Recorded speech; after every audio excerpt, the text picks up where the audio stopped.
Olá, meu nome é Sara. O tema do vídeo de hoje é métodos de estudo. No meu vídeo anterior, eu expliquei como eu estudei para passar no concurso do TJSP no cargo de escrevente técnico judiciário, sem cursinho. Então, foi uma explicação direcionada a como estudar para concurso, notadamente para o concurso de escrevente do TJ, que é um concurso de nível médio.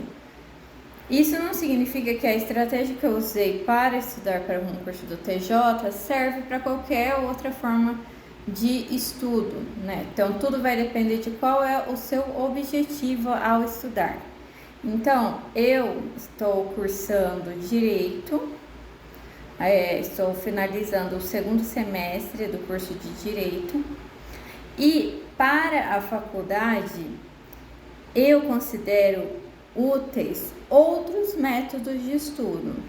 Então, são esses métodos que eu vou abordar aqui hoje, né? Foram métodos desenvolvidos, né, por outras pessoas, que têm, assim, comprovação de que eles realmente funcionam, né? São métodos excelentes.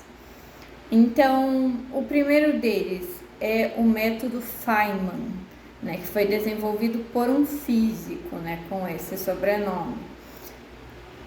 Em que consiste o método Feynman? Bom, basicamente, né, de forma simplificada, Feynman, ele dizia que para você saber que você realmente entendeu um conteúdo, você deve ser capaz de explicar esse conteúdo para uma pessoa totalmente leiga naquele assunto, até mesmo para uma criança, de forma que essa pessoa para quem você está explicando consiga entender aquilo que foi abordado por você na sua explicação. Se você não conseguir explicar de forma simples, né, de forma didática, significa que você não aprendeu aquele conteúdo. Você pode ter decorado ele, mas você não aprendeu. E isso vai te prejudicar na absorção do conteúdo a longo prazo, né? O que é essencial para vestibulares, por exemplo, para concursos de nível alto, né, como concurso de magistratura, de promotoria, ou mesmo o concurso da Receita Federal, concursos que exigem anos de estudo para que você passe. Então, que você precisa desenvolver uma memória de longo prazo. Então, o método Feynman, ele é muito adequado para estudos desse tipo, né? Então, você reúne o máximo de informação possível sobre o assunto que você está estudando e depois você dá uma aula sobre aquele assunto. Você pode fazer isso na frente do espelho ou explicar para uma outra pessoa.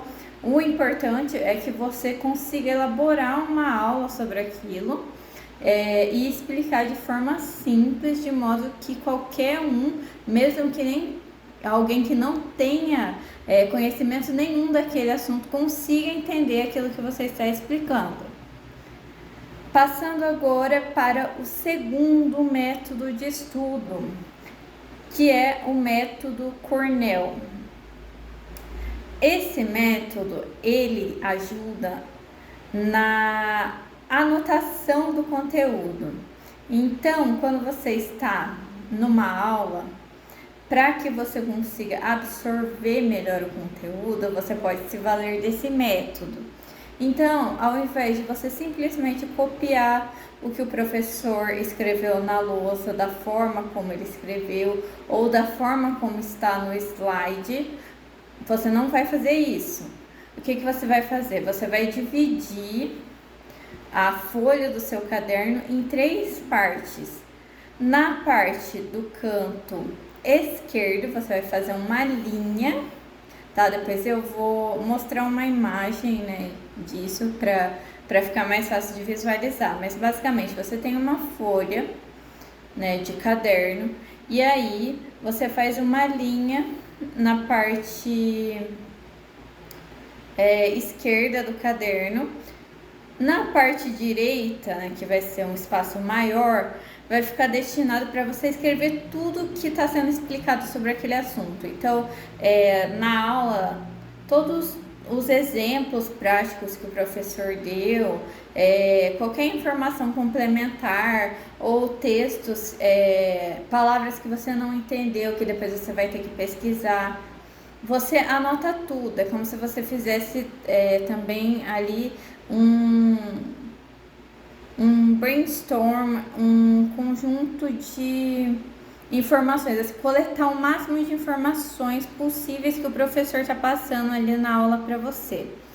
E depois, quando você chegar em casa, né, se você perceber que ainda faltam informações para que você entenda de forma mais clara aquele conteúdo, aí no caso do curso, usando, né, o exemplo do curso de Direito, que é o que eu faço, você pode ir então num livro de doutrina, e aí você complementa com outros exemplos que sejam citados nesse livro, sobre o assunto que foi abordado, para que você consiga visualizar a situação. E aí a gente pula, né, para o próximo ponto.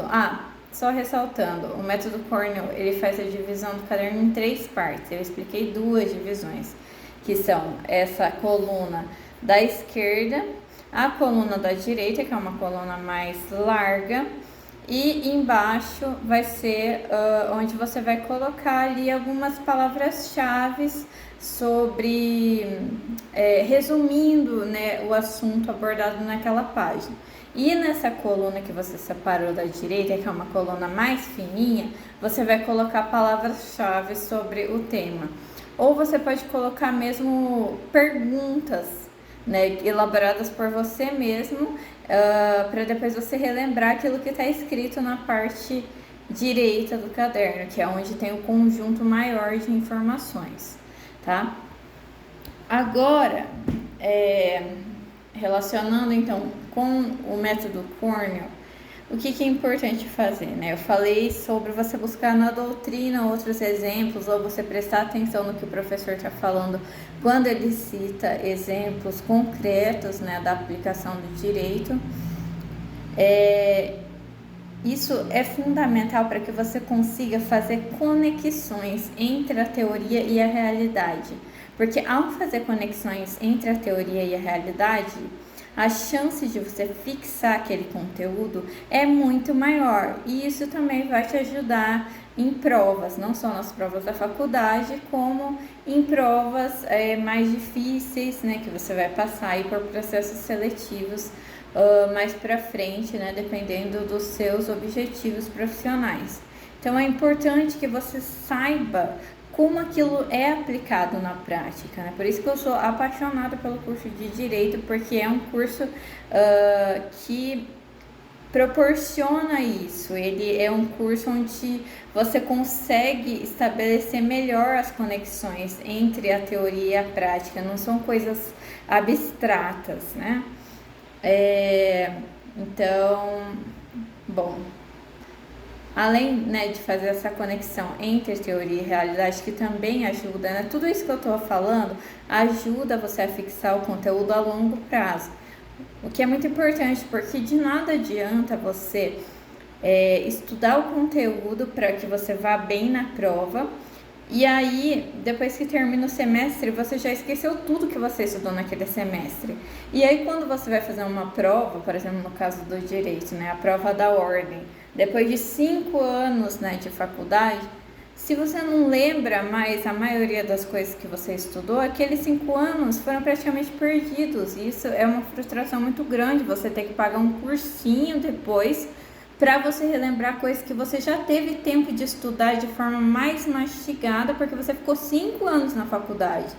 Então, você teve tempo de extrair, de trazer mais exemplos durante o período que você estava na faculdade, em vez de você fazer 1 ano de cursinho, que vai ser muito mais puxado, muito mais corrido, sendo que você poderia ter aproveitado melhor o seu tempo enquanto você ainda estava na graduação.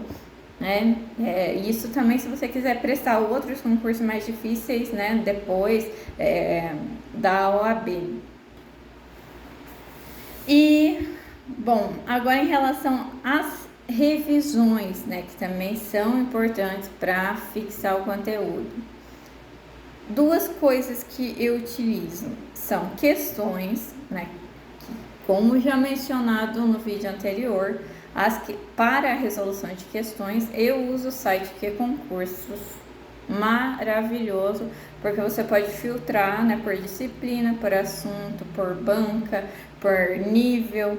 Então, assim, é muito completo, tem muitas questões, porque é um site já antigo, né? Então, eles têm bastante experiência, eles têm um banco de questões muito amplo. E lembrando que o plano mensal custa R$ 29,90. Se você quiser fazer plano anual, fechar o plano anual, fica ainda mais barato, né?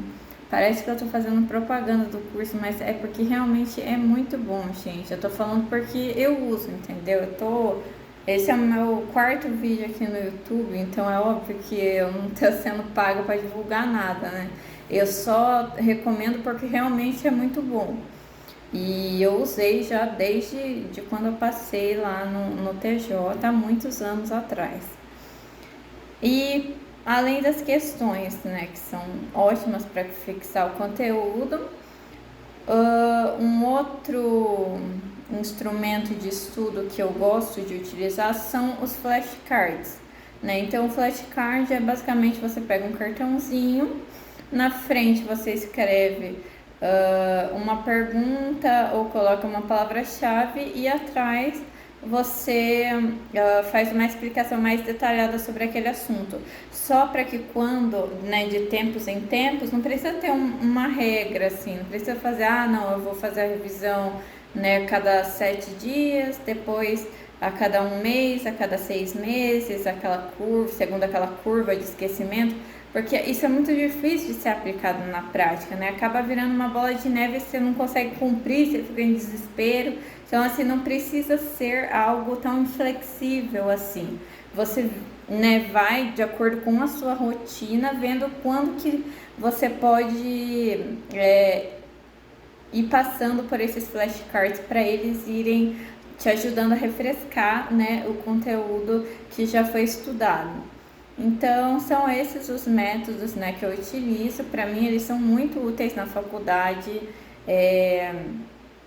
No trabalho também, né, eu uso para aprender, né, para me aprimorar profissionalmente, né, no meu trabalho, né, porque não basta você fazer as coisas de qualquer jeito, né, eu sempre gosto de fazer as coisas com excelência, né, porque para mim estudar ele é um privilégio e é uma coisa que assim você tem que aproveitar a jornada, você não ficar focado só nas suas conquistas. Então, quando eu passar na UAB ou quando eu passar, né, num concurso top, se um dia eu quiser ser juiz ou se um dia eu quiser ser promotora, não.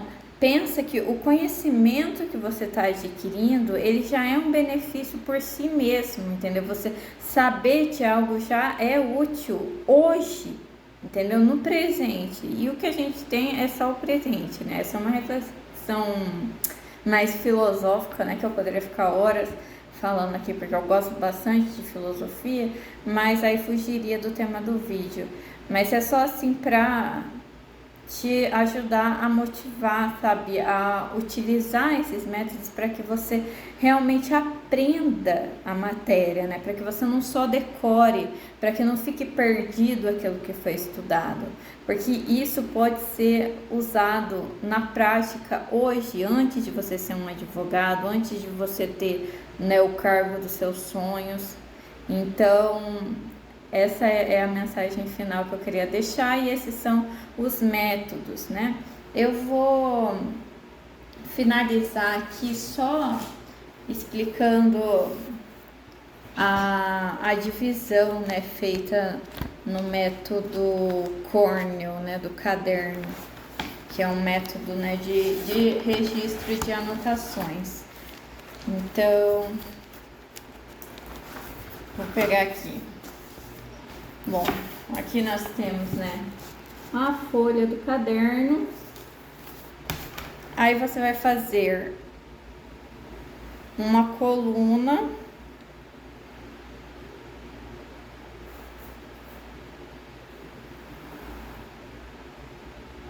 Ó, você vai dividir assim, tá? Então você fez essa coluna aqui mais fininha, essa parte mais grossa e aqui embaixo também. Aí, o que que vai acontecer? Aqui você vai colocar as informações, o máximo de informações possíveis sobre o que está sendo explicado na aula, ou sobre o que você está lendo, né, no livro. Aqui você vai colocar palavras-chave sobre o que está sendo explicado aqui. Palavras-chave para te ajudar a lembrar.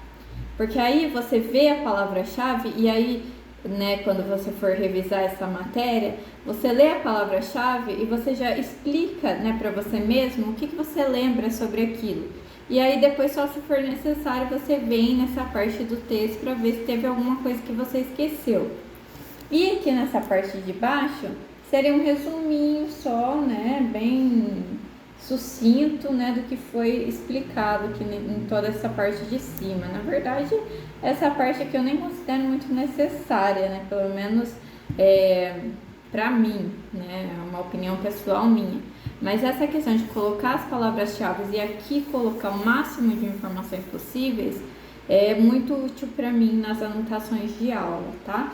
E também, se for estudar por livros, né, você colocar palavras-chave para que você não perca o conhecimento que você estudou, né, seja ouvindo aula ou seja por meio da leitura de livros.